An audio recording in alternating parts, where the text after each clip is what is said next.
Vendredi 8 septembre 2023, Hélène Darroze était invitée sur TF1 pour évoquer sa passion pour le rugby à l'occasion du match opposant la France à la Nouvelle-Zélande, dans le cadre de la Coupe du monde de rugby. Une passion qu'elle tient directement de son père. Alors que les joueurs du 15 de France se préparaient à affronter les All Blacks de Nouvelle-Zélande, vendredi 8 septembre 2023, dans le cadre de la Coupe du monde de rugby, TF1 proposait une édition spéciale. Durant le transit des joueurs, à bord de leur bus officiel, vers le Stade de France, Hélène Darroze a volontiers répondu aux questions d'Anne-Claire Coudray.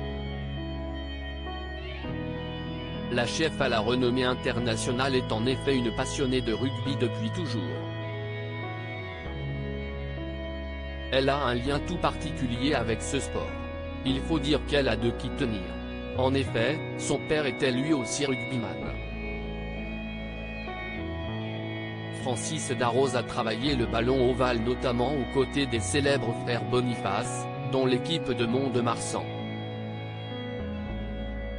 Une équipe qui s'était hissée en finale du championnat de France, en mai 1959, à Bordeaux, avant de perdre face au Racing Club. Francis Darroze était titulaire à l'arrière. Il courait derrière les frères Boniface mais aussi Christian Darouy. Papa était rugbyman. J'ai grandi sur les genoux des frères Boniface, de Pierrot Lacroix.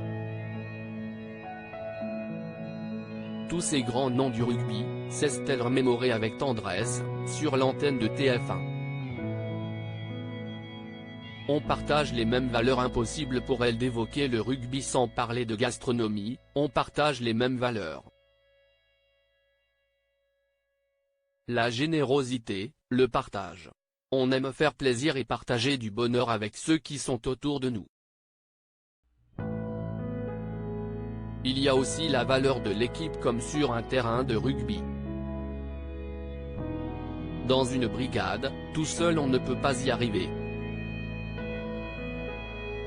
Il aura transmis à sa fille, Hélène Darroze, sa passion pour le ballon ovale mais aussi pour la cuisine.